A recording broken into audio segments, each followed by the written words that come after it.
कहानी है वो।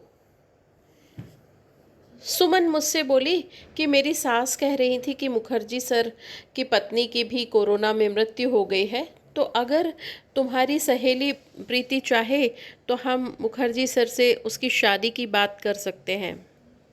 उसकी सास बोली, सर बहुत अच्छे हैं। सुमन के मुंह से ऐसा सुनकर प्रीति को कुछ अजीब सा लग रहा था, क्योंकि मुखर्जी सर ने उसे पढ़ाया था और प्रीति ने अपने लिए कुछ उल्टा ही सुन रखा था कि सर प्रीति को पसंद नहीं करते। और यह बात तब और पक्की हो गई जब उन्होंने प्रीति को पीएचडी करवाने से मना कर दिया। यह कहा कि वह बहुत ही साधारण है पढ़ने में। पर फिर प्रीति सोच रही थी कि जो था वो था, पर आज अब मुखर्जी सर के साथ इस बात की शुरुआत कैसे होगी, कैसे क्या होगा पता नहीं। प्रीति को तो सर का पढ़ाना अच्छा लगता था और फिर वह जानती थी कि वे एक बहुत अच्छे इंसान हैं, पर कैसे बात करे उसे कुछ समझ में नहीं आ रहा था।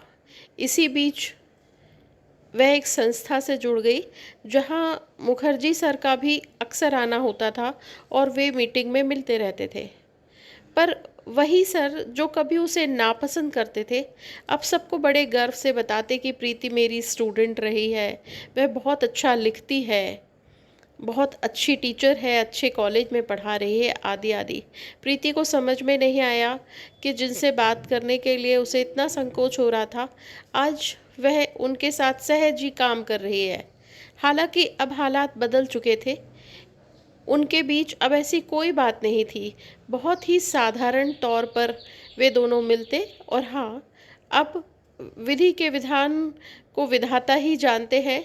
जो आज असंभव सा लगता है, कल वही हाथ में होता दिखाई देता है, और जो आज सरल लगता है, कल वही चीज़ कभी कभी दुर्लभ हो जाती है। बस हालात बदल जाते हैं। धन्यवाद।